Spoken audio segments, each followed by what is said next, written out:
मैं बिल्कुल यथावत हूँ, बहुत अच्छा हूँ, अच्छी जगह खड़ा हूँ, मेरा बहुत बढ़िया है, बहुत बढ़िया। 11 लाख रुपए का पुरस्कार डॉक्टर साहब ने जैसा कि रखा हुआ है, ऐसे 11 लाख के पुरस्कार रखते रखते इनको 20 साल हो गए मेरे पे।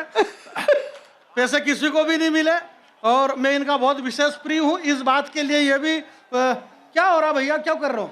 कुछ नहीं, वैसे ही करते रहे। वो अपना कार्यक्रम कर रहे हैं तो अपना कर। मेरे को ये पता है कि ऐसा करते, पर ऐसा नहीं करते। ये आजकल ऐसा क्यों करने लगे? तो मैं खुद पीछे बैठा बैठा समझ रहा था यार ऐसा तो नहीं होगा, पर वाकई में ऐसा हो रहा है। तो ऐसा मत करो भाई। ये अब बिल्कुल आवाज़ सही हो गई है। मैं प्रणाम करता हूँ श्रद्धेय श्री जगदीश सोलंकी जी साहब को, बड़े भैया अतुल कनक जी, डॉक्टर साहब, तेज भाई साहब, आशीष भैया, और प्यारे दोस्त मेरे बुद्धि प्रकाश जी, कविता तिवारी जी और राम बाबू सिकरवार जी, जिन्होंने इस कवि सम्मेलन को बहुत शुरुआत की है।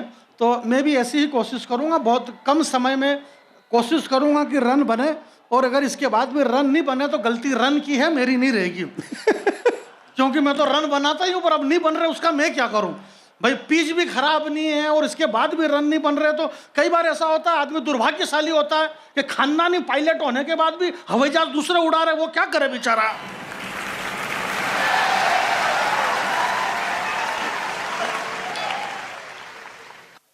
होता है, परंतु सामान्य ऐसी बातें हैं। ये तो राजस्थान की धरती 8.5 करोड़ का मेला है, ये लगभग राष्ट्रीय कोटा दशहरा है, हिंदुस्तान का राष्ट्रीय कोटा दशहरा मेला। मेरे को बताया, बुद्धि प्रकाश जी ने बताया कि जानी भाई यहाँ पे 8.5 करोड़ का इतना बड़ा हिंदुस्तान का सबसे बड़ा मेला, और 8.5 करोड़ की इस मेले में हिंदुस्तान के इतने बड़े बड़े कवि आते हैं और हजारों लाखों लोग सुनते हैं, लाखों रुपए इन कवियों को मिलता है, और फिर ये कवि यहाँ पर आकर के ये बताते हैं कि ये राजस्थान है और हम चंबल के तट पे बैठे हुए हैं।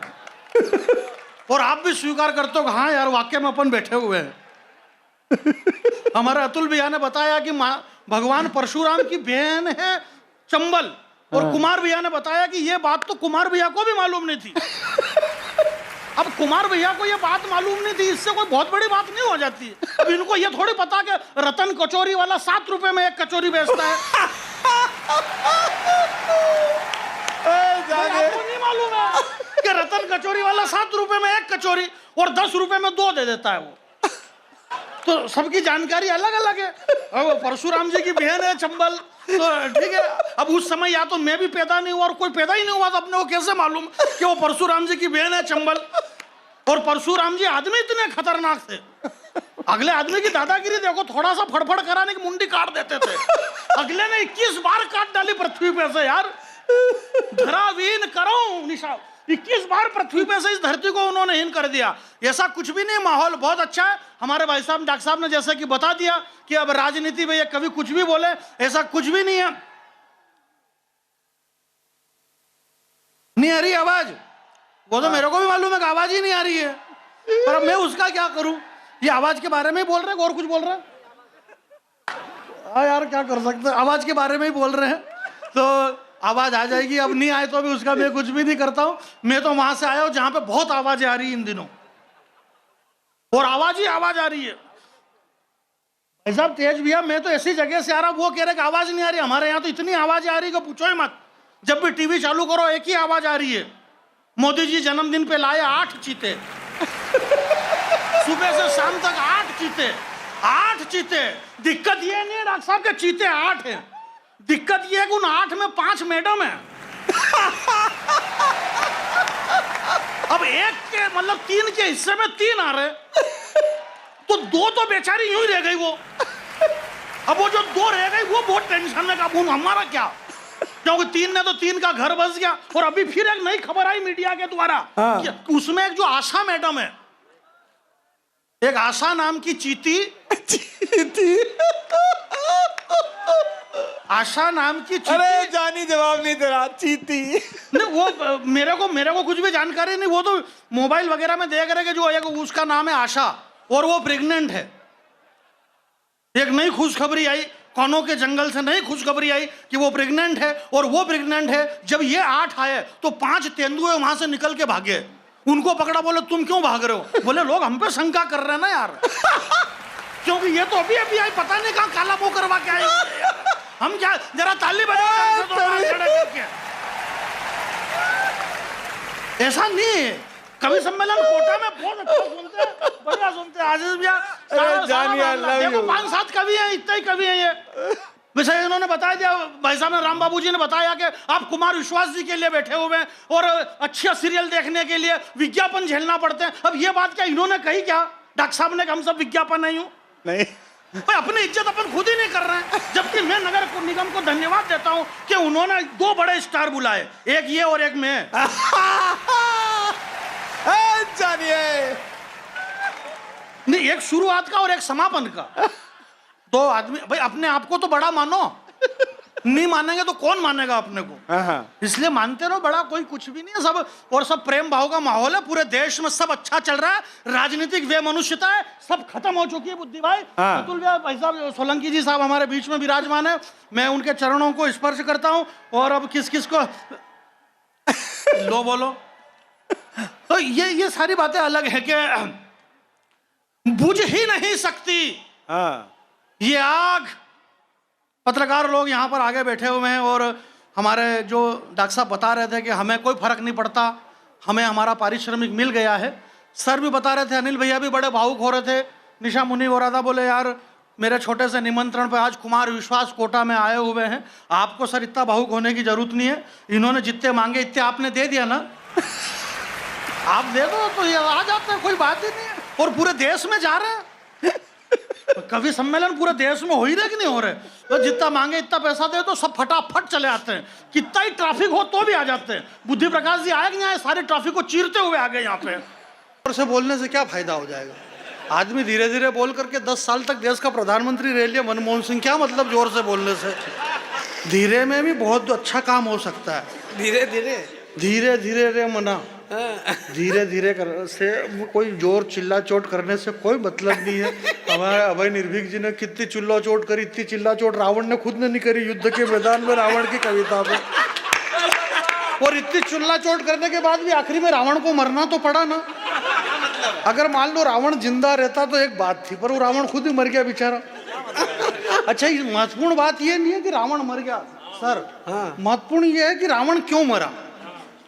मैं आपके बीच में बिल्कुल ज्यादा समय नहीं लूंगा, ठंड का टाइम है और आदमी को जमाने में कहीं भी शांति नहीं मिलती है, कहीं भी शांति नहीं मिलती। और देखो कितनी ठंड पड़ गई। और अब यार ठंड नहीं पड़े तो क्या करें, इसमें गर्मी पड़ा, अरे यार कितनी गर्मी यार। मतलब आदमी एक जैसा रहना ही नहीं चाहता है यार। है विधायक जी अच्छे से कांग्रेस में थे, अरे बोले तो कांग्रेस ही है, ये तो कांग्रेस है। अब बीजेपी में आ गया, अरे बोले तुम तो इधर से कूद के आए, तुम तो कूद के। मतलब आदमी क्या मरे यार, मतलब उसको कहीं भी शांति से नहीं रहने दिया जा रहा है। मतलब तो आदमी आखिर करे तो क्या करे, तो आपको समभाव सम दृष्टि से रहना है।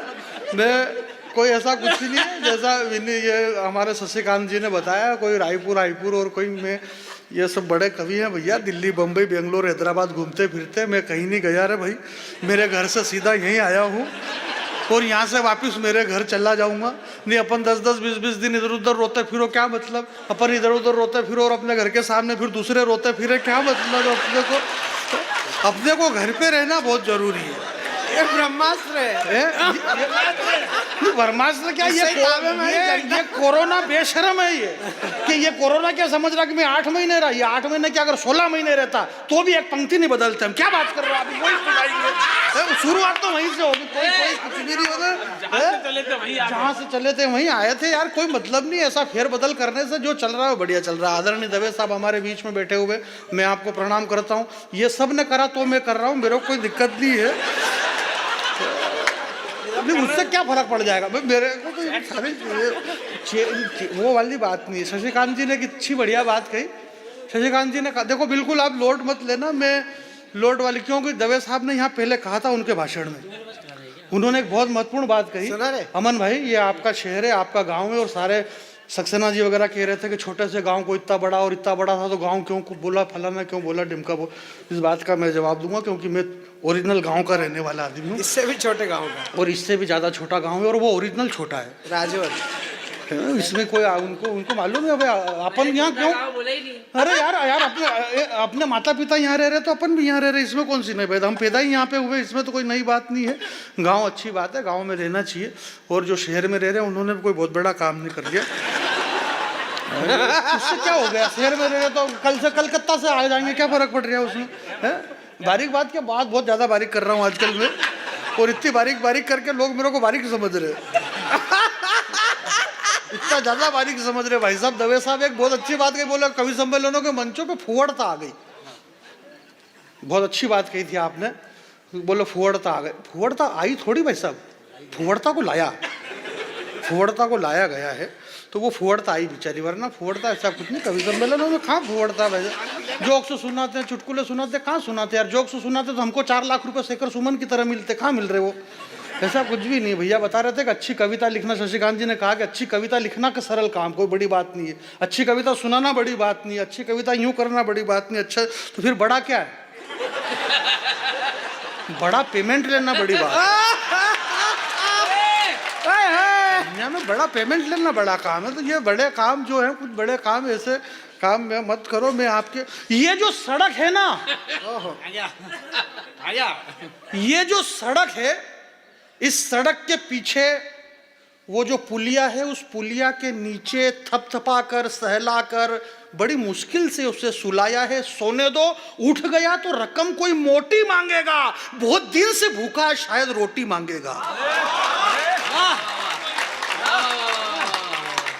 वाह वाह वाह वाह। अरे कोई वाह इसमें क्या, वाह रोटी मांगेगा, भूख लगेगा तो रोटी नहीं मांगेगा,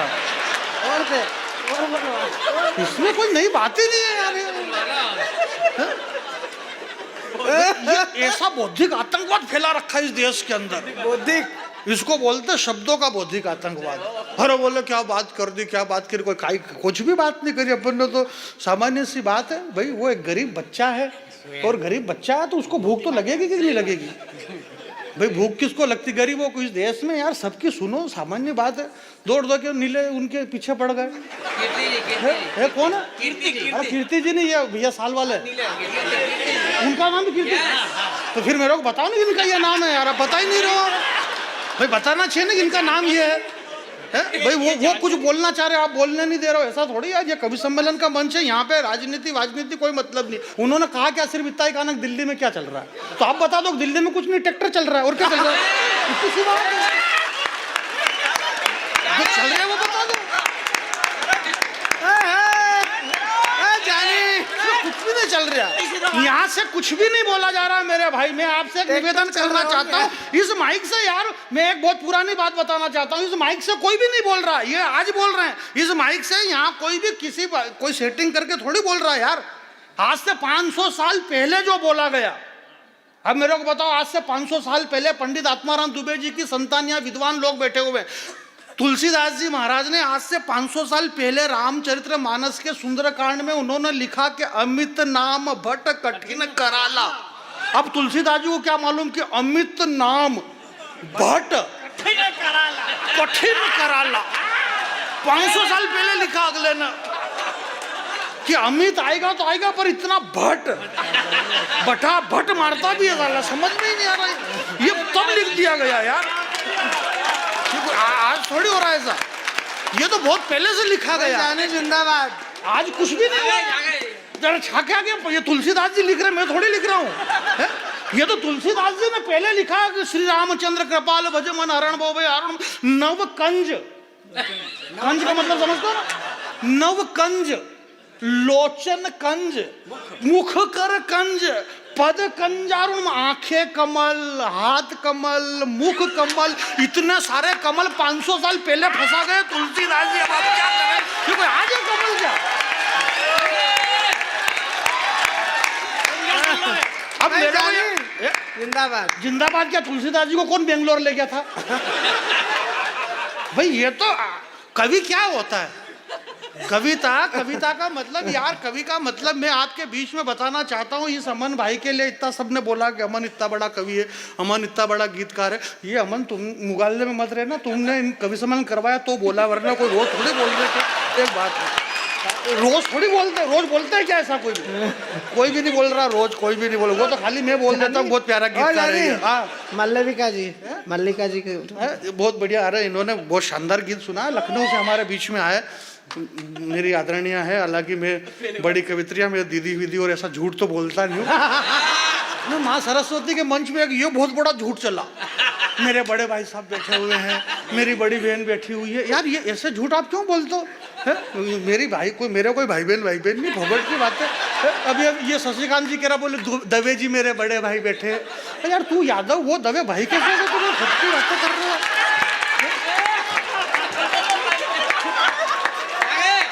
ऐसे कोई भाई मैं ऐसे झूठ नहीं, मेरे कोई भाई बहन नहीं। यार ये कहाँ रहते हैं, ये कहाँ रहते हैं, ये कहाँ रहते हैं, ये कहाँ रहते हैं, मैं कहाँ रहता हूँ? क्या मेरे पिताजी यूँ रोते फिरते थे इधर उधर? क्या मतलब यार, कोई किसी का भाई बहन नहीं है, मर्जी पड़ा वो भाई बहन। रात की 2 बज गई, मेरी बहन यहाँ पे क्या कर रही थी वजह बताओ? और मेरी बहन रात की 1-1, 2-2 बजे इधर उधर रोती फिर मेरे जियाजी चमड़े तोड़ दे मार के। मेरे कोई भाई बहन नहीं है। ये सारी फोकट की बात है। मैं ऐसे झूठ बोलता ही नहीं हूँ। इमोशनली ब्लैकमेल मार कुछ नहीं। तो अब यार ये इतने सारे गीतकार, वो गीतकार उधर से 1 नंबर पे गीतकार, 2 नंबर पे गीतकार, 3 नंबर पे गीतकार, 4 नंबर पे कभी ये मेरी बिरादरी के दिनेश भाई, 5वें पे फिर शशि भाई गीतकार, विनीत भैया गीतकार। भाई साहब भी गजल लिखते हैं, मतलब गा नहीं सकते इसलिए, पर है गीतकार ही है। और आप चिंता मत करना सर कि आपको गाना नहीं आता है। इस देश में जावेद अख्तर बहुत बड़े गीतकार हुए हैं, डॉक्टर राहत इंदौरी बहुत बड़े गीतकार हुए हैं। और वो क्यों हैं बड़े गीतकार? क्योंकि वो गाते नहीं थे। नहीं गाते तो फिर कोई वो गीतकार होते क्या? तो ये भैया इधर गीतकार राहुल, ये दोनों आदरणीय गीतकार। मतलब यार ऐसा है कि मतलब अपने को मतलब बाटी पसंद है तो सबको बाटी परोसो। ये जो सड़क है ना, ये जो सड़क है ना अमन भाई सुनिएगा, बाबा के चरणों में मैं रखता हूं, 4 पंक्ति रुकता हूं कि ये जो सड़क है ना, ये जो सड़क है ना, इस सड़क के पीछे आवाज मत करो जो बैठे हुए हैं नीचे। सुनिएगा, ये जो सड़क है भैया, जल्दी से पानी पी लो आप, पानी जल्दी करो, पानी पीना। देखो गले में फंस जाएगा, मेरी जवाबदारी नहीं है। नहीं परसों अहमदाबाद में एक आदमी ऐसे ही पी रहा था, उल्टी हो गई उसको। ये जो सड़क है ना, ये जो सड़क है ना, इस सड़क के पीछे पुलिया के नीचे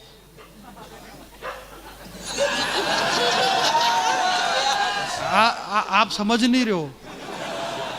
ये जो सड़क है, उस सड़क के पीछे पुलिया के नीचे एक मासूम बच्चे ने अपने पिता से कहा, पापा, अरे बहुत अच्छी पंक्ति है मेरे दोस्त, आपका काम ही बस हंसने का। आप पागल हो, भुवन जी ने आपको श्रृंगार का ऐसा चढ़ा दिया आवरण कि आप हंसना बंद ही नहीं कर रहे। इन्होंने कहा, बोले कितना मजा आता है प्यार में, कितना मजा आता है प्यार में। अब आप ना तो कह पा रहे हो ना सुन पा रहे हो कि कितना मजा आता है प्यार में। अब इनको मालूम ही नहीं कि कितना मजा आता है प्यार में। 4-5 लाख रुपए में फैसला होता है, इतना मजा आता है उसमें। और मार पड़े हुआ अलग से, जूते अलग से पड़ते हैं उसमें। तो प्यार में तो बहुत मजा आता है। प्यार ही सब कुछ है, प्यार ही सब कुछ है मेरे भाई। साध्वी जी चली गई यहाँ, राम कथा की शुरुआत पद पंकज परम परागा, प्यार से राम कथा की शुरुआत हुई और प्यार से राम कथा खत्म हो गई। आप बहुत बड़े विद्वान हैं मेरे भाई। ये मार काट खून खराबा, भगवान श्री राम ने एक मृग को मारा था, जहीं बाण लागत मृग गए सुरधामा। भगवान ने जिस मृग को मारा, ये अलग बात थी कि वो बाण जिसे लगा, जहीं बाण लागत मृग गए सुरधामा। बंटी भैया इधर नहीं है सुरधाम, तो बंटी भाई हाँ कर रहा, इधर थोड़ी गया वो है। समझो इस बात को, वो तो बाण लगा भगवान श्री राम का, तो मृग सुरधाम चला गया। भगवान श्री राम के एक मृग के मारने का परिणाम, ये हिंदुस्तान मोहब्बत का देश है मेरे भाई। मोहब्बत के सिवा कुछ भी नहीं है यहाँ, कुछ भी नहीं है। जब जल नहीं था, थल नहीं था, पाप नहीं था, पुण्य नहीं था, धरती नहीं थी, आसमान नहीं था, यह पृथ्वी, पाताल, तल, तलातल, महातल, भूतल, रसातल, सतलोक, तपलोक, वैकुंठ लोक, भूरलोक, भर्गलोक, स्वर्गलोक, 3 लोक, पाप पुण्य, पृथ्वी, आसमान, जगत, सृष्टि पे जब कुछ भी नहीं था, तब इस सृष्टि पे कौन था? इस सृष्टि पे सिर्फ एक आदि पुरुष था। उस वक्त सिर्फ प्यार था, मनु और सतलोक। उस समय आप बहुत मेरी बात को गंभीरता से लेना। उस समय जब कोई भी नहीं था तो इस पृथ्वी पे कौन था? मनु और शत्रुपा की संतान है हम। मनु और शत्रुपा, मनु से हम मनुष्य बने।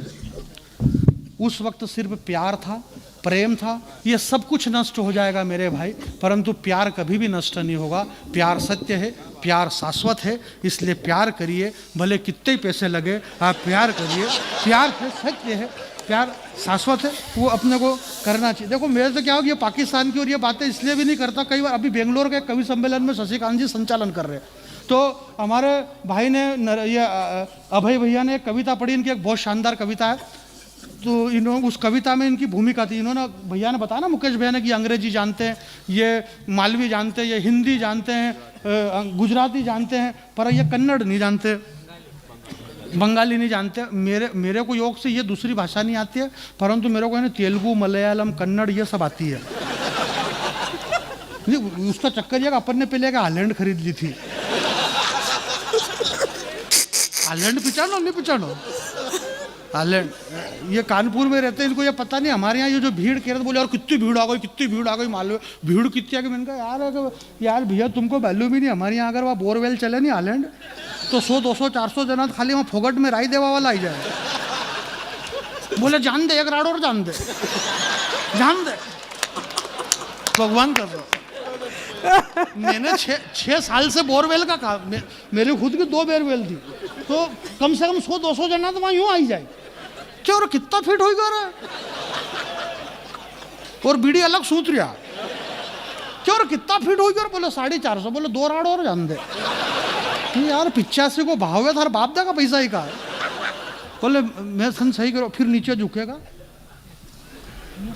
देख बाठो बदल गया यार, पत्थर बदल गया नहीं, सही कह रहे हो, बाठो बदल गया, 2 राड़ जान दे। मतलब यार हेमंत भैया इतनी भीड़ हमारे यहाँ, अगर जीसीबी चले ना, जीसीबी, तो जीसीबी वहाँ भीड़ हो जाए, गटर साफ करे जीसीबी, दे सूंढ के आई कर लो, सूंढ के दे। कई बार तो सूंढ की लगाड़ दी थी लोग आके। तो ये मालवा है, यहाँ का आनंद बहुत अलग आनंद है भैया। इस मालवे में यहाँ कोई किसान विसान नहीं मरता है, और ये सब फोगट बातें, अनाथ आश्रम खुल गए, ये हो गया, ये महानगरों में होता है। हमारे यहाँ ऐसा कोई कल्चर नहीं। इस मालवे में हम महानगरों में अनाथ आश्रम खुले हुए हैं, माता पिता बूढ़े हो गए, उनको वहाँ पे भर्ती कर दे, उसको क्या कहते हैं, वृद्धाश्रम। अपने यहाँ बंटी भैया यार, अपने गाँव में कहाँ के हम माता पिता की आज भी इज्जत करते हैं भैया, क्या बात कर रहे हो। ये महानगरों में होता है, माता पिता को, बुजुर्गों को वहाँ पे करते हैं। या ये हमारा गाँव है यार, ये इस गाँव को बड़े नज़दीक से देखा है मैंने, तेरे शहर को बड़े बड़े, वो तो ट्रेन लेट थी इसलिए देखा नजदीक से, बड़े नजदीक से देखा है मैंने। बड़े अभय भाई सुनिए कि ये अनाथ आश्रम और माता पिता को वहां भर्ती करा देना, ये हमारे गांव का कल्चर नहीं है। बड़े नजदीक से देखा है मैंने तेरे शहर को, और शहर क्या है, महज मलबे के ढेर को, जहाँ जिंदगी जीना हराम होती है। हर तीसरे चौराहे पे एक मुन्नी बदनाम होती है। वहाँ क्लबों में, काफी हाउस में बैठे लोगों के इरादे अच्छे नहीं लगे। वहाँ क्लबों में, काफी हाउस में बैठे लोगों के इरादे अच्छे नहीं दिखे। जो भी हो यार, तेरे शहर में गिल्ली डंडे खेलते हुए बच्चे नहीं दिखे। जो भी हो यार, तेरे शहर में यार, गांव में माता पिता की आज भी इतनी इज्जत होती है। सरलता क्या भाई साहब, हमारे यहाँ टेंट हाउस के कई गोदड़े जला दिए हमने, खाली बाप का डर का चक्कर में। थोड़ा बोला थोड़ा पैसे आई गया मेरे, बीड़ी फंसाई थी गोदड़ा में।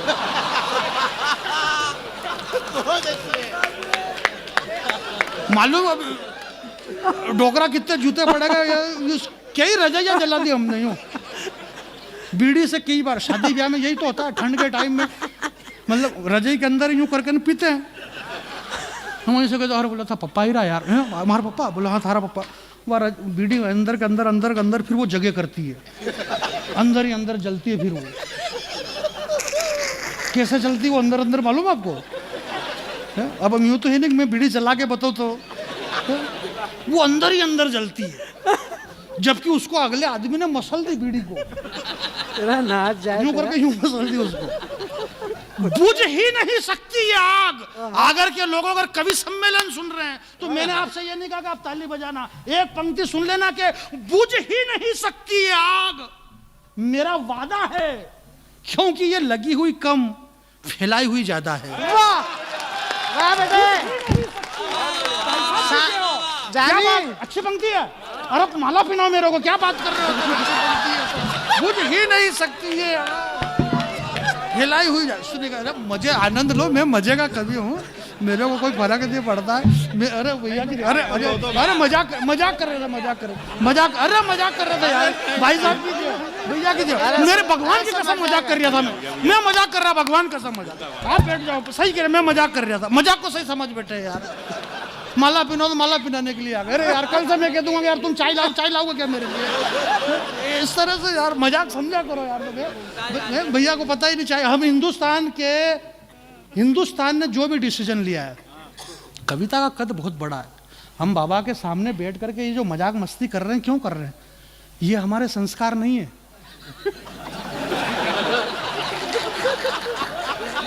इसलिए नहीं, ये संस्कार हैं। एक पिता तुल्य आदमी के सामने अगर बच्चा नटखट बनना करता है तो यही तो हिंदुस्तान के संस्कार है कि हम हमारे बीच में बैठे हुए हैं, ये हमारा संस्कार है। हम इस तरह की बातें कर रहे हैं मेरे भाई। ये कविता का कद तो बहुत बड़ा होता है। मेरे को आपने सुना ना सुना, मैंने बहुत पहले कहा था मेरे भाई, क्या कहा था ये मेरे को मालूम नहीं, पर मैंने एक बहुत अच्छी बात कही थी। आजकल हमारा कवि सम्मेलन में ये बहुत चलता है। बोले डॉक्टर बशीर बद्र साहब का एक शेर याद आया, उन्होंने कहा जरा आपके हाथ उठे। राहत इंदौरी जी ने कहा था जरा हाथ उठे। फलाने ने ये कहा, ढिमके ने ये कहा। तो तूने क्या कहा? बोले तू बोल। जो मेरे को क्या है कि मेरा खुद ने क्या कहा ये मेरे को मालूम नहीं रहता कई बार। पर मैंने एक बार ये कहा था कि एक बार सर क्या हुआ कि जब भगवान श्री राम का वनवास हुआ, तो सारी अवध रोई थी, पूरी अयोध्या रोई भगवान श्री राम के वनवास के समय। पशु पक्षी तक रोए, सृष्टि पूरी रोने लग गई। अयोध्या के लोग सुमंत के आगे रथ के सामने आके खड़े हो गए। सुमंत के सामने, अमन भाई सुमंत को आप जानते हैं? नहीं, आपने राम का गीत लिखा तो आपको सुमंत के बारे में जानकारी होना चाहिए। ए भैया वो बोरे वाली सुना दे। बोरे वाली तो सुनाएंगे, पर पहले अभी सुमंत को तो सुनो आप, क्योंकि सुमंत बोरे से बहुत तगड़ा आदमी है। भगवान श्री राम जी के जो रथ चला रहे थे उनका नाम था सुमंत। तो सुमंत ने राम, लक्ष्मण और माता जानकी को रथ में बिठाया, वनवास की ओर जा रहे हैं। मेरी बात को ध्यान से सुनना, थोड़ा कविता का भी आनंद लेना, हंसते रहना भैया। 8-9 महीने हो गए कोरोना में घर में पड़े हुए। एक बरमुंडा पीरा, गम पड़ गया था परमुंडा, एक बरमुंडे में पड़े रहे घर के अंदर। तो बाहर निकले, हंसते मुस्कुराते। जिसकी मस्ती जिंदा है उसकी हस्ती जिंदा है, बाकी सब फोगट की बातें। इस दुनिया में इमोशनली ब्लैकमेल किया जाता है मेरे भाई।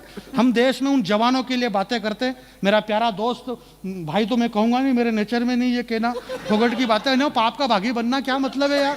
है? ये कह रहा कब शशि भाई बोले, शशिकांत जी बोले बंटी मेरा छोटा भाई है, और ये मेरा बड़े भाई, और ये भुवन मोहिनी मेरी बहन है। और ये ऐसे नाटक क्यों करते हो तुम यार? यार ये कैसे भाई बहन हो गए मेरे को ये बताओ। मेरे कोई भाई बहन नहीं यार। मैं कहाँ रहता हूँ, ये कहाँ रहते हैं, ये कहाँ रहते हैं। जबरदस्ती मेरा बाप क्या यूँ रोता फिरता था इधर उधर, क्या मतलब है यार? कोई किसी के भाई बहन नहीं है। और ये समस्या पैदा क्यों हो रही है इस देश के अंदर? देश में समस्या का मेन कारण ही है कि हमने मर्जी पड़े उसको कह दिया कि मेरा भाई है, ये मेरा भाई है। वो भाई अपने माथे पे चढ़ गया, बोले अपन तो इसके भाई है। भाई कोई भाई, मेरी बहन भाई नहीं। रात की 1:30-2 बज गई, मेरी बहन यहाँ पे क्या करे? कोई मेरी बहन यहाँ पे अगर असर होता है फिर मेरी जाजी चमड़े तोड़ दे मार मार के। क्या बात कर रहा हो? देखो ऐसा है, डॉक्टर विष्णु सक्सेना जी, उनको सुबह फ्लाइट पकड़ना है। सुबह से मतलब 8:30 बजे है, और यहाँ से 2-2.5 घंटे में इंदौर पहुँच जाएंगे। 2 घंटे वहाँ ठंड में बैठे रहेंगे। यहाँ कम ठंड बज रही थी, यहाँ बैठ लेते, परंतु अब ठीक है, इनकी मर्जी, कोई बात नहीं। देश के बहुत बड़े कवि हैं। मेरे बाद में श्रद्धेय श्री विनीत चौहान सर मेरे बड़े अग्रज कवि हैं, देश के बहुत बड़े कवि हैं, जिनकी आवाज़ लाल किले से पूरे देश में गूंजती है। विनीत सर पढ़ेंगे, और कीर्ति काले जी देश की एकमात्र बड़ी कवयित्री है, ये दोनों मेरे बाद में पढ़ेंगे। ये देश के दोनों बहुत बड़े कवि कवयित्री हैं। ये बात मैं इसलिए कह रहा हूँ कि जब इनका नंबर आए तो ये भी ऐसा बोले कि जानी बैरागी एक बहुत बड़ा कवि है।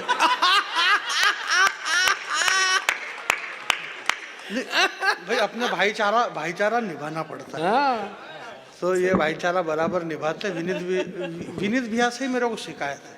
ये नहीं निभाते अक्सर भाईचारा। वो विष्णु सक्सेना जी चले गए, वो तो इतना जो आज भूल गए वो, वरना उनका शुरू होते से वो पहली बात बोल देते, बोले ये हास्यरस के कवि हैं, ये जो भी हैं, परंतु सबके अंदर एक गीतकार बैठा हुआ है। ये लाइन भूल गया। वो आज ये भूल गए।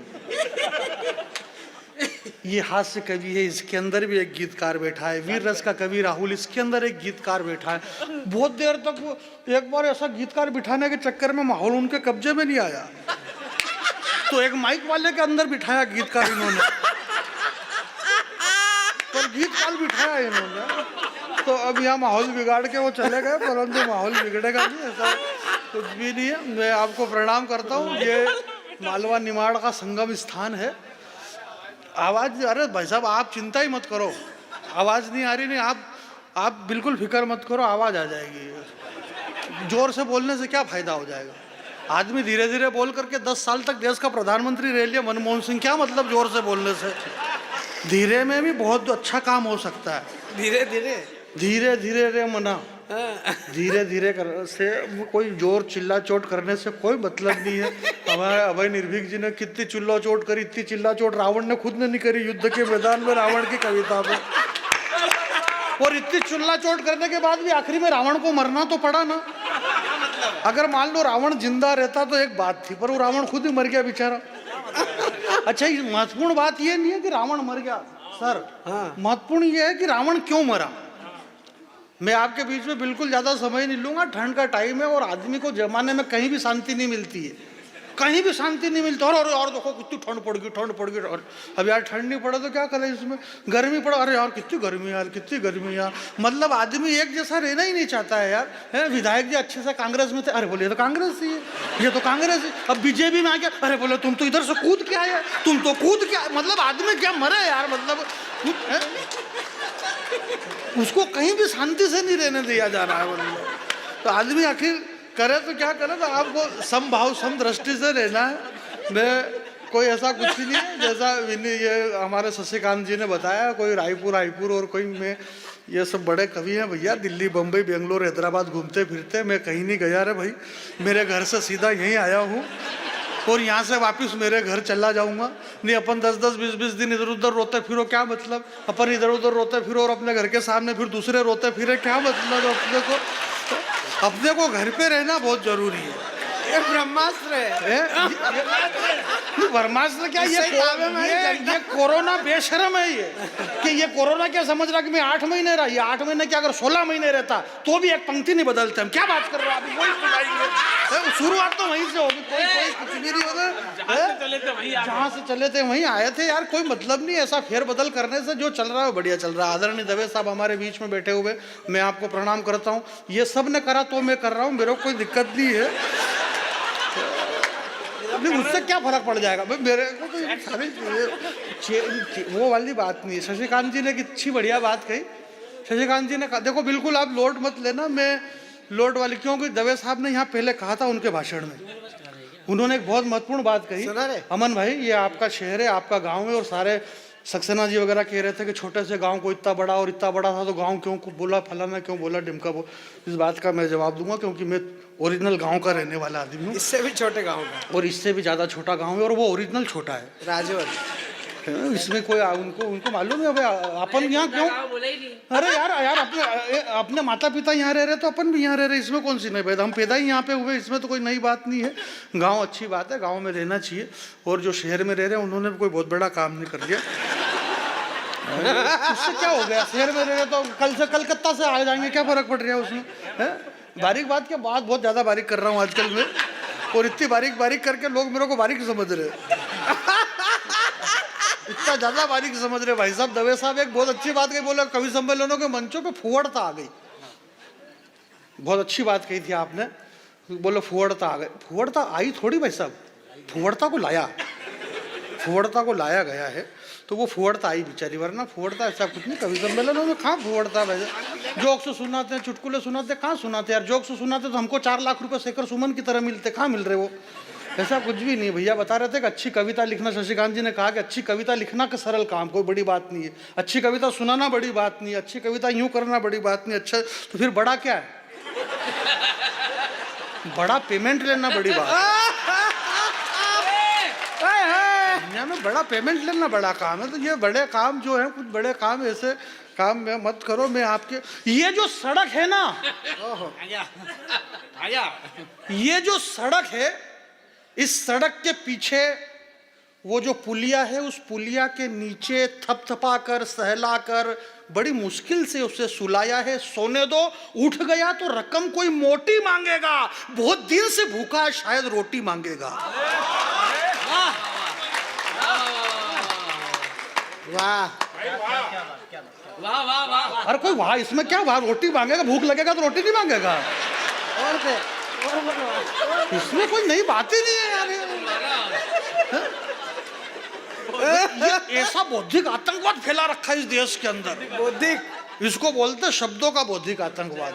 अरे बोले क्या बात कर दी, क्या बात करी, कोई कुछ भी बात नहीं करी अपन ने, तो सामान्य सी बात है भाई। वो एक गरीब बच्चा है, और गरीब बच्चा है तो उसको भूख तो लगेगी कि नहीं लगेगी भाई? भूख किसको लगती, गरीबों को इस देश में यार। सबकी सुनो, सामान्य बात है। दौड़ दौड़ के नीले उनके पीछे पड़ गए। कीर्ति जी है कौन है? कीर्ति अरे कीर्ति जी नहीं, ये भैया साल वाले, उनका नाम भी कीर्ति। तो फिर मेरे को बताओ ना इनका ये नाम है यार, आप बता ही नहीं रहे हो भाई। बताना चाहिए ना कि इनका नाम ये है भाई। वो कुछ बोलना चाह रहे हो, आप बोलने नहीं दे रहे हो, ऐसा थोड़ी है। ये कवि सम्मेलन का मंच है, यहाँ पे राजनीति कोई मतलब नहीं। उन्होंने कहा क्या, सिर्फ इतना ही कहा ना दिल्ली में क्या चल रहा है, तो आप बता दो दिल्ली में कुछ नहीं, ट्रैक्टर चल रहा है, और क्या चल रहा है, इतनी सी बात है। जो चल रहा है वो बता दो। जानी कुछ भी नहीं चल रहा, यहाँ से कुछ भी नहीं बोला जा रहा है मेरे भाई। मैं आपसे एक निवेदन करना चाहता हूँ, इस माइक से यार, मैं एक बहुत पुरानी बात बताना चाहता हूँ। इस माइक से कोई भी नहीं बोल रहा, ये आज बोल रहे हैं। इस माइक से यहाँ कोई भी कोई सेटिंग करके थोड़ी बोल रहा है यार। आज से 500 साल पहले जो बोला गया, अब मेरे को बताओ, आज से 500 साल पहले पंडित आत्माराम दुबे जी की संतान, यहाँ विद्वान लोग बैठे हुए, तुलसीदास जी महाराज ने आज से 500 साल पहले रामचरित्र मानस के सुंदरकांड में उन्होंने लिखा कि अमित नाम भट्ट कठिन कराला।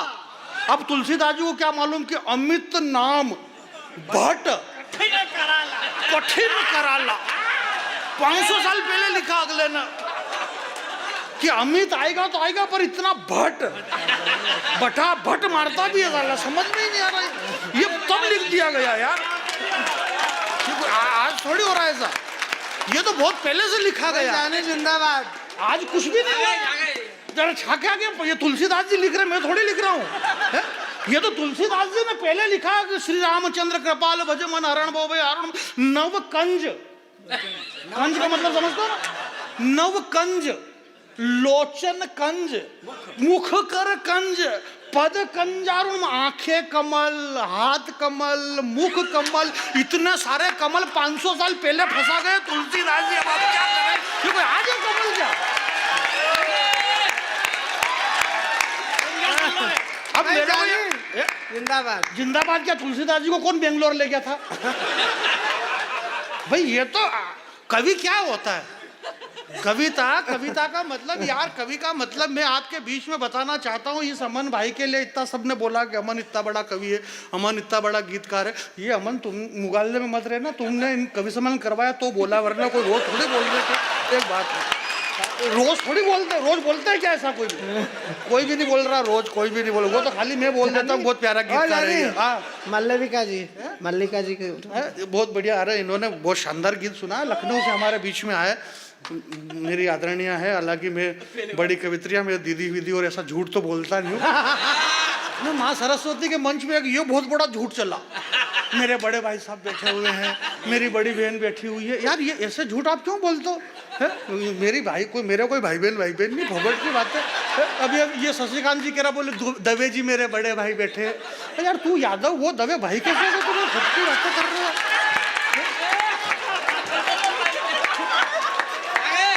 ऐसे कोई भाई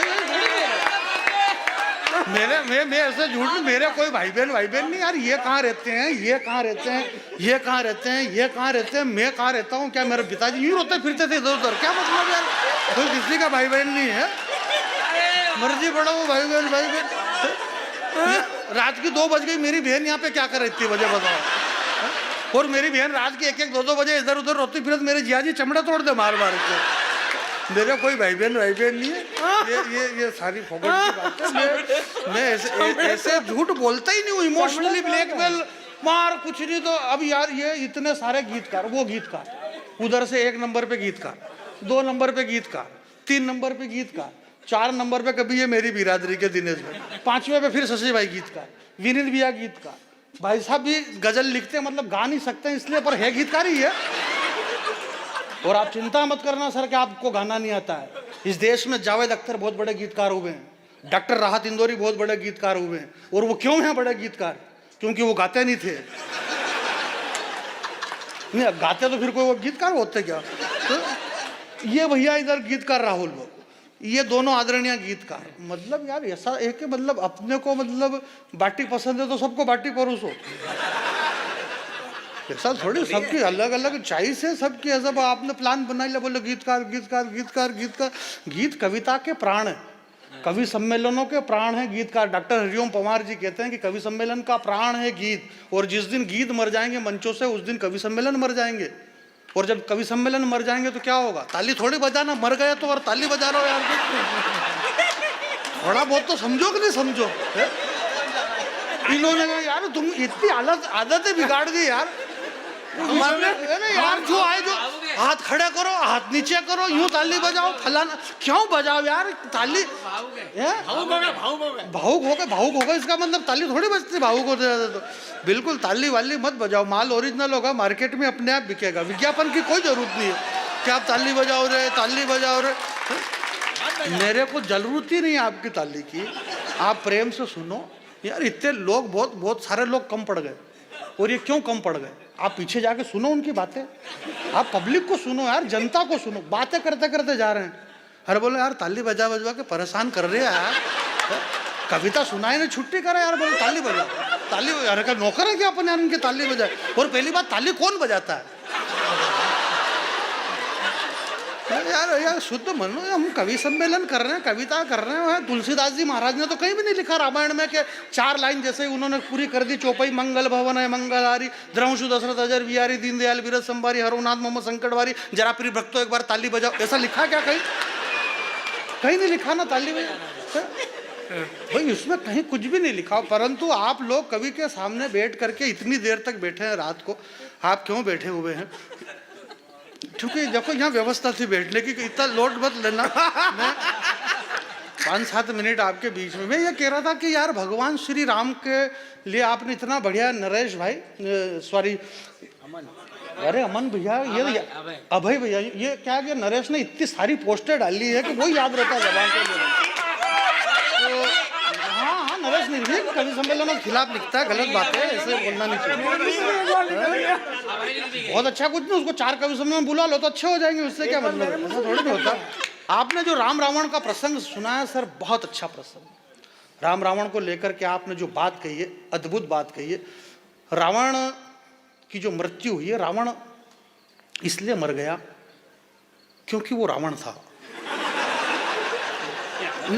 आप हंसने की, आपको समझना है, आप समझने की कोशिश करो।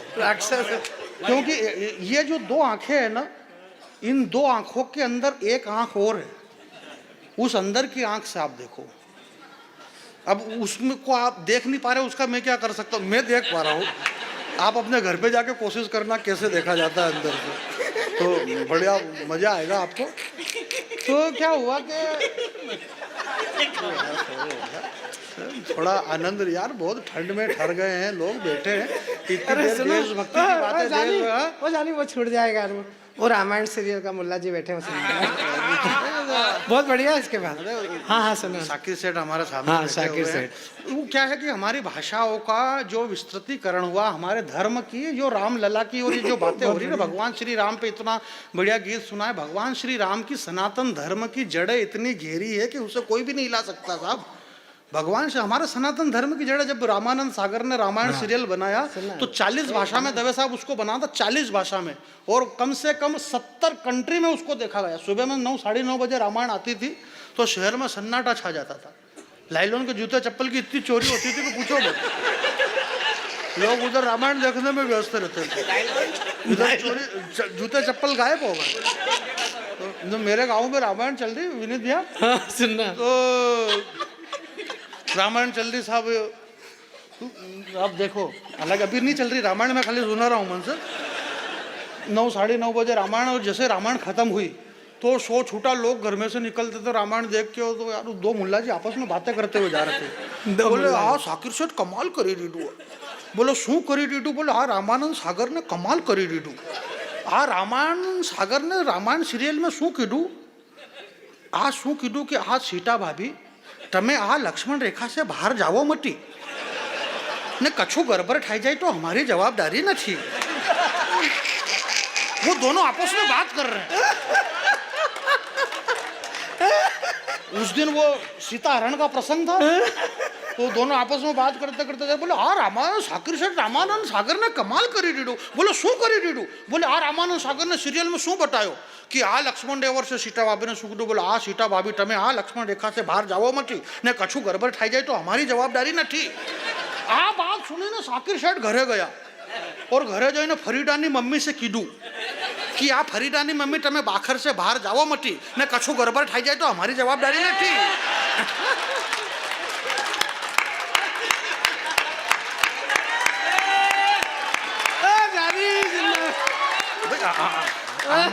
हमने जो भी काम किया पूरी ईमानदारी से किया। इस हिंदुस्तान की जनता ने क्या बात कर रहे हो सर? जो भी डिसीजन लिया पूरी ईमानदारी से हमने डिसीजन लिया। हमने 10 साल से एक डॉक्टर को प्रधानमंत्री बना करके रखा।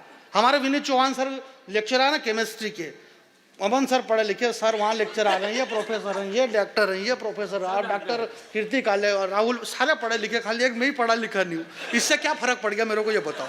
ये पढ़े लिखे होकर के इन्होंने क्या कर लिया? कर तो वही रही जो मैं कर रहा हूँ यहाँ पे, और हो सकता कि इनसे अच्छा भी कर जाऊं कई बार।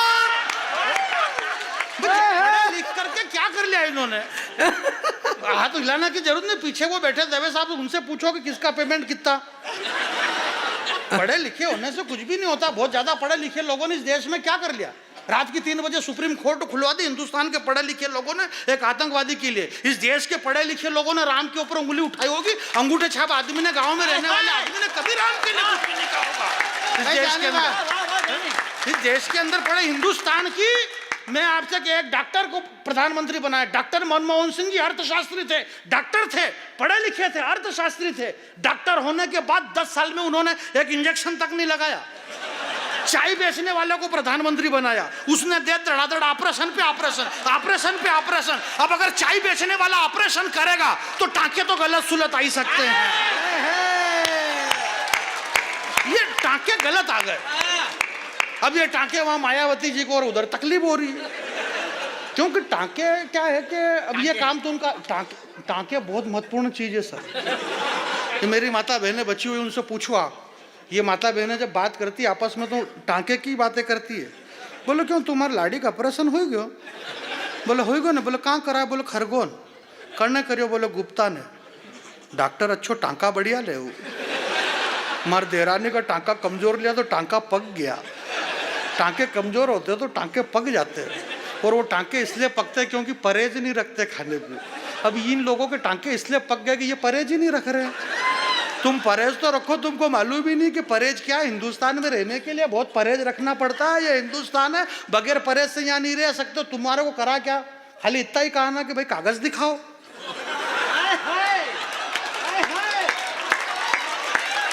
दिखा दो। अब परहेज तुम रख नहीं रहे हो। भाई ये देश है, बड़ा विस्तृत देश है, यहाँ ऐसा कुछ भी नहीं हो रहा। जबरदस्ती का माहौल बना रहे हो, शांति प्रिय माहौल है। यहाँ हिंदू मुस्लिम सिख ईसाई, हिंदू अलग परेशान हो रहे, बोले वो हमारा क्या होगा अगर कांग्रेस सरकार हो गई तो हमारा क्या होगा। मुसलमान भाई ये सोच के परेशान कि अब हमारा क्या होगा, वो सोच रहे कि हमारा। भाई किसी का कुछ भी नहीं होगा, सब शांति पकड़ो, कुछ भी नहीं हो रहा है। आपको कुछ भी नहीं करना है, खाली 5-6 महीने ये जो मोबाइल है ना इसका डाटा बंद कर लो आप, सब शांतिपूर्वक निपट जाएगा। और निपट रहा है सारी, धीरे धीरे कुछ भी नहीं हो रहा है ऐसा। सामान्य शिवराज सिंह जी की आप कह रहे थे कि मामा जी और उनको हटा, मामा जी कभी नहीं हटेंगे। और इसलिए नहीं हटेंगे क्योंकि आदमी के पास में, हमारे घर में जैसे छोटे छोटे बच्चे रहते हैं, तो जो बच्चे रहते हैं, तो जो घर के बुजुर्ग बूढ़े लोग रहते हैं ना, घर के मेन सदस्य मुखिया, वो छोटे छोटे बच्चे जिद करते हैं, परंतु वो उन छोटे बच्चों से डरता है क्या? मुखिया नहीं डरता, क्योंकि उसके पास में इतने सारे आइटम रहते हैं। छोरा रोया नहीं कि ले इसको चॉकलेट, ये ले पपीता, ये ले समोसा, ये आलू बड़ा, ये ले पोया, ये जलेबी, अगर थोड़ा सा चिल्ला ये ले चने का भावंतर, ये कपास का भावंतर, ये मक्के का भावंतर, ये सोयाबीन का। उसके पास में आइटम इतने भरे हुए मामा जी के पास में। अगला आदमी आइटम लेके चल रहा है, भाई जेब भरे हुए लबालब हमारे पास में है? 2 मिनट, अरे यार हम कुछ भी कर सकते हैं। 370 ठंडी पड़ी तो ये आ गई, क्या बोले इसको, राम जी का मंदिर तो खैर बनना ही था। ये सारे सिस्टम बहुत जरूरी है हिंदुस्तान। भाई ये देश राम का है, राम जी के देश में क्या दिक्कत है भाई राम जी का मंदिर बनाने से? यार राम जी का मंदिर धूमधाम से बनना चाहिए। सृष्टि की पहचान ही राम से है भाई।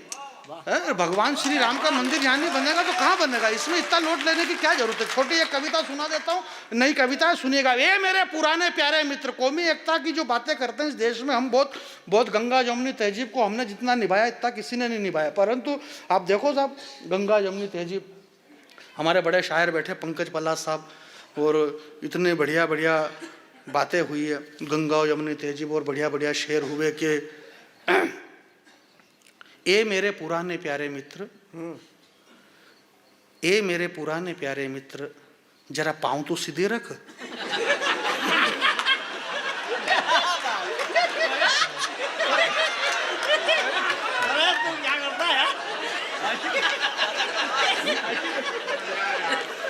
देखो कवि क्या होता है, कवि की परिभाषा, हमारे इतने बड़े विद्वान बुद्धिजीवी लोग यहाँ बैठे, बुद्धिजीवी भैया ने शुरू बताया, बोले बुद्धिजीवी लोग बैठे हो। बुद्धिजीवी का मतलब आप समझते हैं? बुद्धिजीवी यानी जिसकी बुद्धि में छोटे छोटे जीव पड़ जाते हैं, वो बुद्धिजीवी, जिनका भेजा पूरी तरह से सड़ जाता है, वो बुद्धिजीवी। फिर ऐसे बुद्धिजीवी ये कहते हैं, बोले राम का जन्म अयोध्या में नहीं हुआ। बोले फिर कहाँ हुआ? बोले राम तो यहाँ हुए ही नहीं। फिर वो राम का सबूत मांगते हैं, राम सेतु का सबूत मांगते हैं। बोले ये राम सेतु नहीं है, ये नहीं है। भाई ये राम सेतु नहीं है तो तू किससे है? फिर राम सेतु नहीं है तो फिर तू किससे है? सब राम से ही है, राम से ही सब कुछ है मेरे भाई। सृष्टि पे राम से परे कुछ भी नहीं है। सृष्टि का पहला कवि हुआ जिसने 100 करोड़ श्लोक लिखे और एक कविता बनाई। 100 करोड़ श्लोक की एक कविता। अमन भाई सुनो, आप ध्यान से, आप अलग बहुत ध्यान से सुन रहे हो इन दिनों। एक कविता लिखी जिसकी संख्या थी 100 करोड़। 33 करोड़ देवताओं की बात हुई, 33 तारे 99। वो आए, बोले भगवान शिव जी हमें ये दे दीजिए, आपका ग्रंथ बहुत अच्छा है, ये काव्य बहुत अच्छा है। 33 करोड़ देवता ले गए, एक एक श्लोक सबने बांट लिया। फिर 33 तारे 99 बचे। फिर आए, बोले एक एक हमको दे दो। फिर 33 तारे 99, 1 लाख बचे। फिर 33 करते करते भगवान शिव के पास में मात्र एक श्लोक बचा था। उस एक श्लोक को इंद्र आया, उसने ले लिया। भगवान शिव ने 2 अक्षर रखे अपने पास में। पहला अक्षर था रा, जिसको उन्होंने गले में फंसाया। रा से मुंह फटा तो रा को गले में फंसाया और सृष्टि का हलाहल जहर उन्होंने पिया और माँ से होंठ बंद कर लिए। यह रा और माँ इस सृष्टि के हलाहल जहर को पीने के लिए है मेरे भाई। आपको ताली नहीं बजाना था, इसमें यह करना था कि मेरे को इन्होंने कहा था अमन ने कि 1 घंटे पढ़ना है आपको, तो ये बीच में मतलब टाइम पास की चीज़ है, इसमें आपको ताली वाली का कुछ भी नहीं है। अब इसमें कविता का कोई रोल ही नहीं था, परंतु अब ये बीच में आ गए। ए मेरे पुराने प्यारे मित्र, सुनिएगा सर आप, ए मेरे पुराने प्यारे मित्र, ऐसे कैसे बदल गया रे तेरा चरित्र, तू भूलने का इतना आदी कैसे हो गया है। मैं आपसे ये नहीं कहूँगा कि मेरी पंक्ति पे आपकी तालियां कमजोर है। जानिए अच्छी कविता शुरू की भाई। नहीं, कविता कमजोर है इसलिए ताली कम आ रही है, इसमें कौन सी नई बात है। आप बिल्कुल अच्छा सुन रहे हैं। ए मेरे पुराने प्यारे मित्र, ऐसे कैसे बदल गया रे तेरा चरित्र, तू भूलने का इतना आदी कैसे हो गया है। शायद तूने कुरान ढंग से नहीं पढ़ी, इसीलिए जिहादी हो गया है। वाह वाह वाह वाह वाह वाह वाह वाह वाह वाह वाह। शायद तूने कुरान ढंग से नहीं पढ़ी, इसीलिए जिहादी हो गया है। माँ की कोख से पहला कदम तूने इसी धरती पर रखा है। माँ की कोख से, माँ की कोख से तूने पहला कदम इसी धरती पर रखा है। ये धरती नहीं, ये मंच है। पर वो क्या है कि पैदा ऐसे हुआ, समझ रहे हो, ऐसा उलट के पैदा हुआ तो उल्टे काम करने लग गया। समझ, सारे काम उल्टे करता है कि वो उलट के पैदा हुआ वो। तो मैंने ये कहा, जो गांव की बात करी ना मेरे भाई ने, गांव पे इतनी सारी कविताएं ये हो गई। तो गांव इसमें आता है, मेरी कविता में भी गांव आएगा बीच में। ऐसा ही होता है यार, पैसेंजर गांव में मिलते हैं अक्सर, आप समझ नहीं रहे। माँ की कोख से, आप आनंद लेते हुए सुनना, कविता ही सुना रहा हूं, परंतु आनंद, मेरा ये मानना है कि यार जो आदमी हंस नहीं सकता, मुस्कुरा नहीं सकता है, वो कुछ भी नहीं कर सकता। जिसकी मस्ती गायब हो गई उसकी हस्ती गायब हो गई। इसलिए अपनी मस्ती को जिंदा रखो, अपनी हस्ती जिंदा रहेगी। आप हंसते रहो, मुस्कुराते रहो। वीर रस की बहुत आवश्यकता है, देश में भक्ति की जरूरत है, श्रृंगार की जरूरत है, ओज की, करुण रस की, कविता की, गीत गजल सबकी जरूरत है, परंतु हंसना बहुत जरूरी है। आदमी हंसना छोड़ देता तो लोग उसको पागल कहते हैं। बोले खिसक गयो यार ये आजकल, बोले बात भी नहीं करे और घूमड़ा सुमड़ा शरीर को। इसलिए आदमी का हंसना बहुत जरूरी है। आप हंसते रहो। मेरा यार भगत सिंह हंसते हंसते फांसी के फंदे को चूमा थे, तो हंसते हुए चूमे थे। इसलिए देश हंसना बहुत जरूरी है। माँ की कोख से पहला कदम तूने इसी धरती पर रखा है, इस मिट्टी के स्वाद को तूने कई बार चखा है। तेरे अब्बू की उंगली पकड़ करके इस धरती पर तू घूमा है। ठोकर लगी तो सैकड़ों बार इस मिट्टी को तूने चूमा है। इस गांव के गलियों के चबूतरे पर तूने कई रातें काटी है। और तुझे पता ही नहीं यार, ईद की सेवैयां तूने मेरे घर तक आकर के बांटी है। वाह, ईद की सेवैयां तूने मेरे घर तक आकर के बांटी है। तुतलाती जबान पर भारत माता की जय, और मन में प्यारा वतन था। जब पहली बारिश में तू भींगा तो मेरा कमीज और तेरा बदन था। वो खुशी के दिन पता नहीं क्यों, वो खुशी के दिन पहली बारिश में जब तू भींगा, पहली बारिश में विनीत भैया जब हम भींगे तो मैं भूल गया कि अब क्या हुआ था उस समय। पहली बारिश में क्या आदमी को शीत बैठ जाती है, ठंडक हो जाती है। तो ठंडक अभी तक नहीं निकली मेरे दिमाग से, क्यों कोरोना चल रहा ना, कवि सम्मेलन कम पढ़ रहे हैं अभी इन दिनों, तो बहुत दिनों के बाद पढ़ने के लिए मिला। और ये कोरोना करके, जबकि मेरा प्लान ही नहीं है कोरोना पे बोलना। क्या मतलब है यार कोरोना पे। मैं एक बात बता दूं विनीत भैया, आप शायद पहली बार सुनेंगे, यहाँ सारे विद्वान लोग पहली बार सुनेंगे। बहुत वर्ष पहले की बात है, शायद उस समय आप भी नहीं थे भाई साहब। अभी बता दे, नहीं तो मालूम पड़ेगा यार मैं तो था उस समय। भैया हमारे मंच के सबसे बड़े कवि हैं और हमें बहुत स्नेह करते हैं। तो ये बात है लगभग 5000 वर्ष पहले की। 5000 साल पहले, 5000 वर्ष पहले भगवान श्री कृष्ण ने विश्वकर्मा से कहा।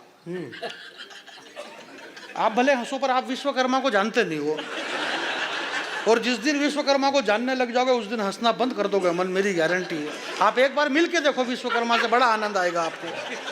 भगवान कृष्ण मिले विश्वकर्मा से, उनके जीवन में बहुत आनंद आया। तो भगवान कृष्ण ने विश्वकर्मा जी से कहा। विश्वकर्मा जी उस जमाने के बहुत बड़े बिल्डर थे। उन्होंने कहा, बोले विश्वकर्मा मेरे लिए कोई एक सुंदर सा शहर बनाओ। आप बड़े विद्वान लोग हैं। तो विश्वकर्मा ने दुनिया का सबसे सुंदर शहर का निर्माण किया, जिसका नाम द्वारका था। क्या बात। रावण की एक पत्नी थी धान्यमालिनी। धान्यमालिनी से 9 पुत्र हुए। धान्यमालिनी के 9 पुत्र हुए और एक पुत्री हुई। वह पुत्री बहुत कोई अकस्मात उस समय कोई ऐसी बीमारी आई, तो उस बीमारी में वो मर गई। ये अलग बात है। आप मेरी बात को ध्यान से समझ नहीं रहे हो, सुन नहीं रहे हो आप। तो ये हम पढ़े लिखे लोग हैं, ये हम सब जानते हैं। हरि अनंत, हरि कथा अनंता। मुकेश भैया आप जिम्मेदार व्यक्ति हैं। हरि अनंत, हरि अनंत, हरि कथा अनंता। सुनावई गावई बहुविधि संता, यानी कि हरि की कथा। हरि यानी कौन? हरि यानी कि नारायण, और अनंत यानी कि बहुत बड़ी नहीं। हरि यानी नारायण, नारायण यानी राम, और अनंत, अनंत यानी नाग, नाग यानी लक्ष्मण। राम और लक्ष्मण इन दोनों की कथा अनंत है। और इस अनंत कथा को सब अपने अपने ढंग से सुना रहे हैं, गा रहे हैं, सुना रहे हैं, और आप लोग सुन रहे हैं, आनंद ले रहे हैं। ये हरि की कथा है। हरि कथा, हरि अनंता। हमारे अमन भाई ने लक्ष्मण के ऊपर जो छंद सुनाया राजा, अद्भुत तुमने सुनाया कि छतरी लेकर के सूर्यवंश की पताका संभालने वाले वो लक्ष्मण जी शेषा अवतार। राम की ठोकरों को लक्ष्मण ने खाया है मेरे भाई। लक्ष्मण के बारे में मेरे दोस्त, मेरे रोंगटे खड़े होते हैं, परंतु मैं होने नहीं दूंगा, क्योंकि लक्ष्मण की जो भूमिका थी, हे तात राघवेंद्र रघुवीर, जनक के महान अपमानों ने किया मुझे अधीर, जल को थल कर दूं, थल को जल कर दूं, लाऊं उतार सितारों को, सुरमे की तरह पीस दूं पृथ्वी और पहाड़ों को, तो सड़ा गला है धनुष किस गिनती में, सैकड़ों कोस ले दौड़ू इतना बल है माँ एक उंगली में। वह लखन अवतार शेषा नारायण के अवतार के बारे में इन्होंने बताया। सुनिएगा मेरे भाई, नेता बोले सड़क खा गए, ये आप भी खाने की कोशिश करो। आज से 5000 साल पहले भगवान वेदव्यास जी महाराज ने लिखा कि जब कृष्ण कन्हैया घुटनों के बल चलते थे तो माँ यशोदा ने कन्हैया से कहा, बोले कान्हा मुंह खोलो मिट्टी खाते हो, तो कान्हा ने गर्दन हिला दी। माँ ने कहा, बोले मुंह खोलो मिट्टी खाते हो। नन्हे कन्हैया ने गर्दन हिलाई, यशोदा मैया ने कान्हा को डांटा, कान पकड़ करके चाटा मारा, बोले मुंह खोलो मिट्टी खाते हो। नन्हे कन्हैया ने जब अपना मुंह खोला तो घुटनों के बल चलने वाला नन्हा कन्हैया योग शक्ति से योगेश्वर बन गया और अपने मुंह के अंदर उन्होंने समस्त ब्रह्मांड को मुंह के अंदर दिखा दिया। पृथ्वी, पाताल, तल, तलातल, महातल, भूतल, रसातल, सतलोक, तपलोक, वैकुंठ लोक, भूरलोक, भर्गलोक, स्वर्गलोक, 3 लोक, 14 भवन, सब कुछ भगवान, हंसने की बात नहीं। सारी सृष्टि भगवान कृष्ण बचपन में पूरी दुनिया खा गए तो कोई दिक्कत नहीं। बोले ये सड़क खा गए, ये खा गए, ये खा गए। यार ये खाना पीना कोई आज से चल रहा है क्या है? ये तो बहुत पहले से चला रहा है मेरे भाई है। युग सहस्त्र जोजन पर भानु, तुलसीदास जी ने लिखा युग सहस्त्र जोजन पर भानु, 2 करोड़ 15 करोड़ किलोमीटर दूर इस पृथ्वी से सूर्य की दूरी थी। 15 करोड़ किलोमीटर इस पृथ्वी से सूर्य की दूरी। हनुमान जी महाराज ने, हमारे भाई ने बताया, हनुमान जी महाराज पे कविता सुना रहे थे पांडे जी। हनुमान जी महाराज बचपन में बाल समय रवि भक्ष लियो, तब 3 लोग भयो अंधियारो, और 33 करोड़ देवताओं ने मिल के एक साथ विहार स्वारी बोला, तब जाके भाई ने मुंह खोला। पूरा सूर्य मुंह में। हंसने की बात नहीं, हनुमान जी को नारियल चढ़ाना सुबह में कि सूर्य मुंह में लिया, वापिस निकाल दिया उन्होंने। अगर मान लो नहीं निकालते तो क्या होता, पड़े रहते अंधेरे में।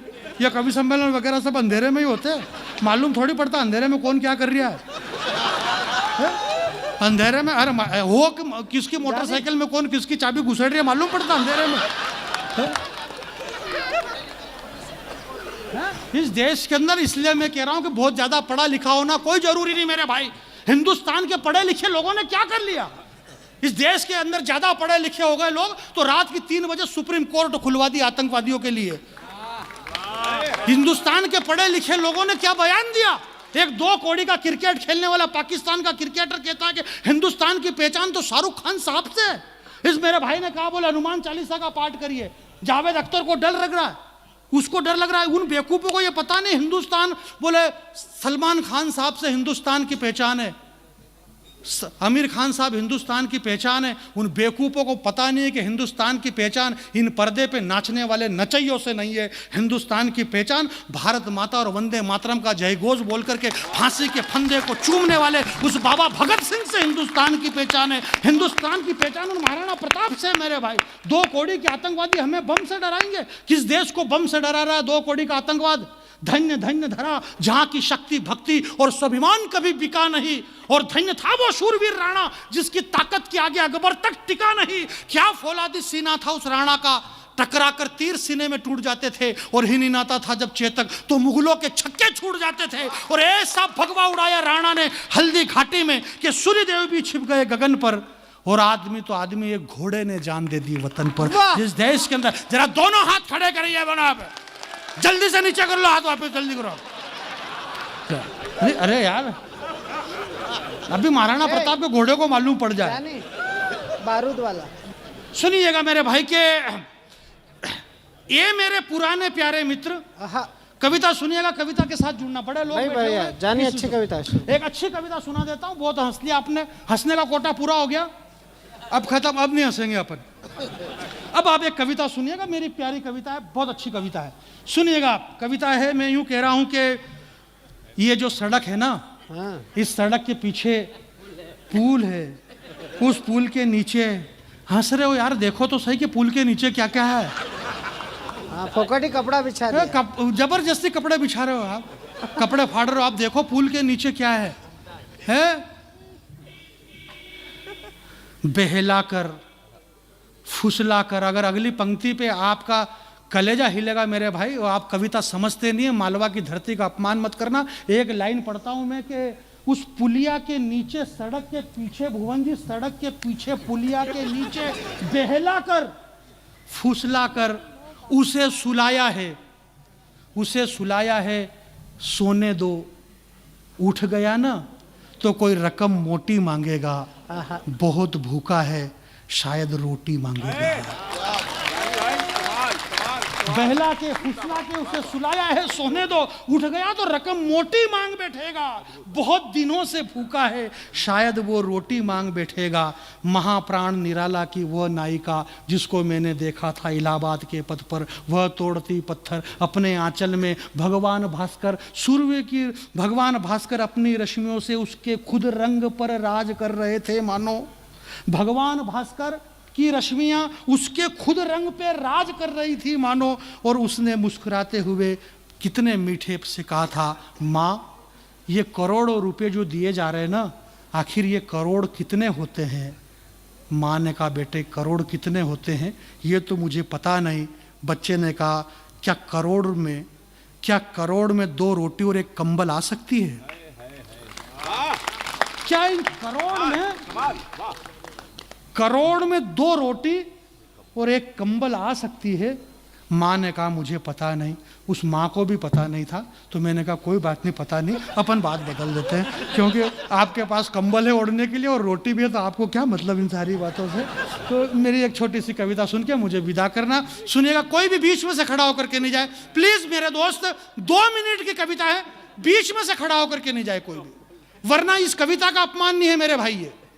ये कविता का अपमान नहीं होगा, ये साहित्य का अपमान नहीं होगा, ये मालवे का अपमान नहीं होगा, ये मेरा अपमान नहीं है, ये बंटी भाई का अपमान नहीं है, तो फिर किसका अपमान है? किसी का अपमान नहीं है। बस आप सुनिएगा, आपको जाना नहीं है। ये मेरे पुराने प्यारे मित्र, भाई साहब एक नई कविता मेरी चल रही इन दिनों, इंद्रेश कुमार जी इस कविता को सुनाते हैं आरएसएस के संग। इंद्रेश कुमार जी कौमी एकता हिंदू मुसलमान की जो देते हैं, सुनिएगा। ये मेरे पुराने प्यारे मित्र, ऐसे कैसे बदल गया रे तेरा चरित्र, तू भूलने का इतना आदी कैसे हो गया है? शायद तूने कुरान ढंग से नहीं पढ़ी, इसीलिए जिहादी हो गया है। माँ की कोख से पहला कदम तूने इसी धरती पर रखा है, इस मिट्टी के स्वाद को तूने कई बार चखा है। तेरे अब्बू की उंगली पकड़ करके इस धरती पर तू घूमा है और ठोकर लगी तो सैकड़ों बार इस मिट्टी को तूने चूमा है। इस गांव के गलियों के चबूतरे पर तूने कई रातें काटी है और तुझे पता ही नहीं यार, ईद की सेवैयां तूने मेरे घर तक आकर के बांटी है। बस नहीं, सेवैयाँ को जब खाया जाता है तो थोड़ी देर शांति बनाए रखते हैं, क्योंकि सेवैयाँ कब खाई जाती है? फजर की पहली नमाज की जाती है। हमारा ये संस्कार है, जब हम फजर की पहली नमाज करते हैं, फजर भगवान भास्कर जब इस धरा पे दस्तक देते हैं, उस वक्त फजर की पहली नमाज की जाती है। फजर, जोहर, असर, मगरिब और ईशा, 5 वक्त की नमाज करने के लिए मोमिन जाता है तो वजू करते वक्त 2 बूंद पानी भी अगर वो ज़मीन पे गिराता है तो इस्लाम कहता है कि अगर 2 बूंद पानी भी ज़मीन पे गिराते हो तो तुम इस्लाम की नज़र में गुनहगार हो। जो इस्लाम पानी बहाने की अनुमति नहीं देता है, क्या वो खून बहाने की अनुमति दे सकता है मेरे भाई? थोड़ी देर के लिए आप कविता भी सुनिएगा। सुनिएगा कि माँ की कोख से पहला कदम तूने इसी धरती पर रखा है, इस मिट्टी के स्वाद को तूने कई बार चखा है, और नहीं चखा तो तुम्हारी मर्जी पड़े जो करो, परंतु मेरी बात को ध्यान से सुनो।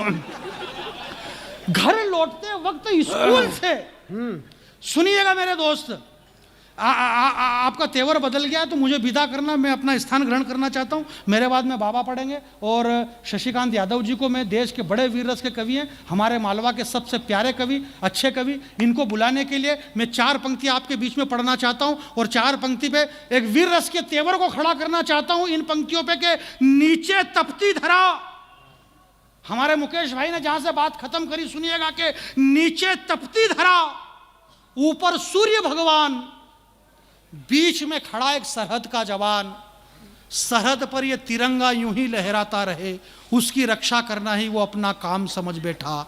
और भला उससे फुर्सत कहाँ थी संतों के उपदेश सुनने की, वो उसी को अयोध्या का राम समझ बैठा। वो उसी को अयोध्या का राम समझ बैठा। पूरा सदन एक बार हाथ खड़े करना कि वो उसी को अयोध्या का राम समझ बैठा, और भूख लगी तो भूखा रहा, प्यास समझ लगी तो पानी समझा उसने दुश्मन के खून को, पर ठंडा नहीं होने दिया कभी अपने जुनून को। नींद आई तो माथा टिकाकर सो गया बंदूक की नाल पर दाग नहीं लगने दिया उसने कभी भारती के देदीप्यमान भाल पर। दाग नहीं लगने दिया उसने कभी भारती के देदीप्यमान भाल पर।